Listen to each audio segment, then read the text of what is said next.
interviewed by mainstream media, planting the official story in the minds of people.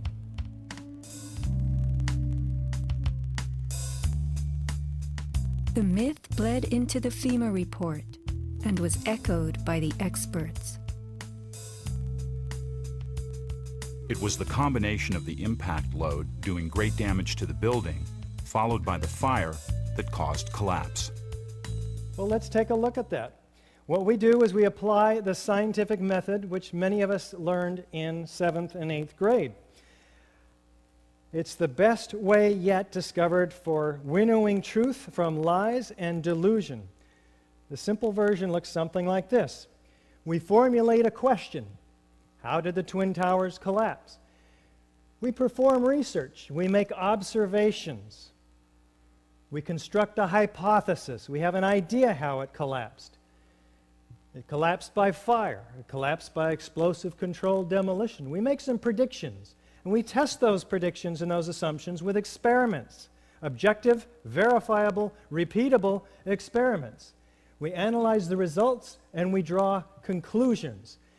Now, if those conclusions are found to be corroborated by the evidence, we report it in an open, transparent manner where our experiments and our findings can be repeated. If it is not found to be corroborated, we think and try again and construct a new hypothesis with new observations, new research. Buildings are destroyed by a number of different forces, each of which have very different and identifiable characteristics. For instance, fires affect buildings quite differently than controlled demolitions. Fires, by their nature, tend to creep from place to place. As they run out of fuel, moving to fresh new fuel sources, leaving the burned out area to cool. So when collapses do occur, and by the way, you'll note that they've never occurred in over 100 examples of very hot, very large, and very long-lasting fires, buildings tend to fall over. They fall asymmetrically. They're burned out on one side organically, if you will. It's a natural process. They don't fall straight down through the path of greatest resistance. Let's listen to Jonathan Barnett from FEMA talk about what fires are expected to do in steel buildings. The way in which steel-framed buildings behave in fires depends on their construction. In this test, done by British Steel in 1995, a large amount of typical office furniture was burned to see what would happen to the heavy steel beams that supported the ceiling. When steel is bare, when it heats up, it gets weaker. It's not that it melts in a fire. In fact, the fires, normal fires, are not hot enough to melt steel. Even if you were, for example, to use an unusual fuel like kerosene, you cannot achieve temperatures hot enough to melt steel. But what happens is it starts to lose its strength. And as it loses its strength, it starts to sag. It becomes softer and sags and can no longer support the load. This was the largest test of its kind ever conducted.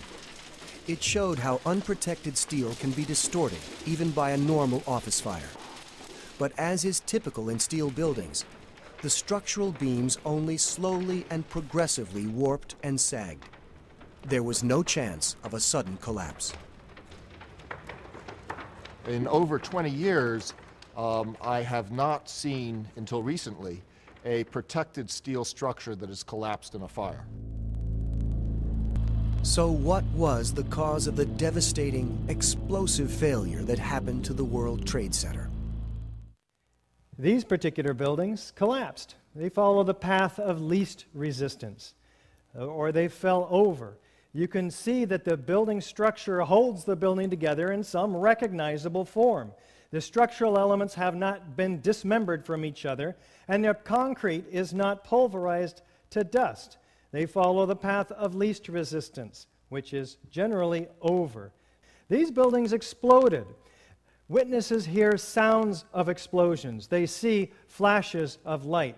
There's thick, billowing, and enormous pyroclastic clouds of pulverized concrete. The expansion of the gases very quickly produces this cauliflower-like formation that we see in the smoke. This is a controlled demolition.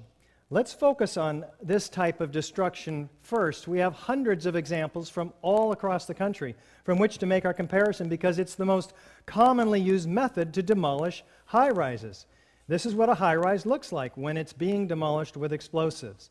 Controlled demolitions can be engineered in many different ways. Normally, the purpose of a controlled demolition is to remove a structure while avoiding damage to adjacent structures, and to do so economically.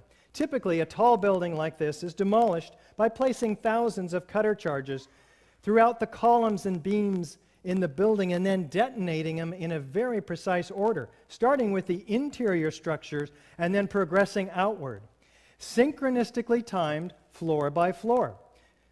Destroying the interior columns allows the unsupported weight to pull the exterior inward.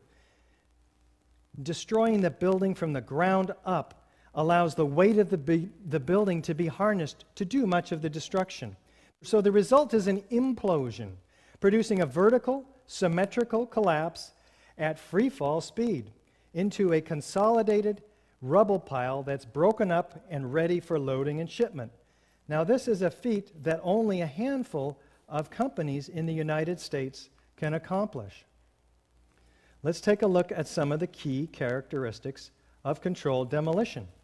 First, we have a sudden onset of destruction at the base of the structure.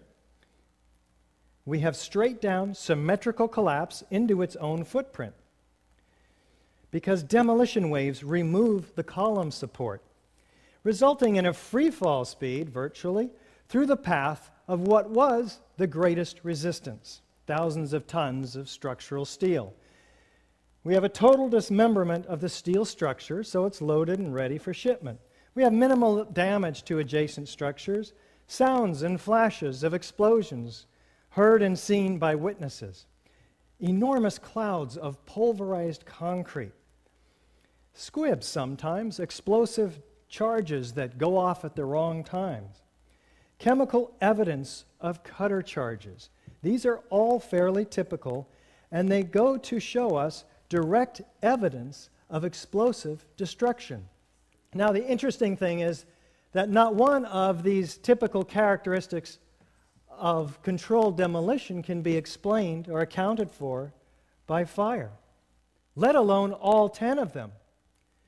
Typically, we'll have government documentation, expert corroboration, foreknowledge, and video documentation, all of which supports the hypothesis of controlled demolition, providing proof beyond a reasonable doubt. Let's take a look at World Trade Center 7 now. It was 47 stories tall, what would have been the tallest building in 33 of our states, half the height of the Twin Towers, dwarfed only by its proximity to what was, for a couple of years, the tallest buildings in the world. It was not hit by an airplane. It was the third World Trade Center high-rise to collapse on 9/11 at about 5:20 in the afternoon. World Trade Center 7 was hit by debris from the North Tower. You can see it being pelted here. And it sustained about 8 fires, according to NIST, on various floors. This is the World Trade Center 7, 47 stories high. Don't be confused by the shadow from this building.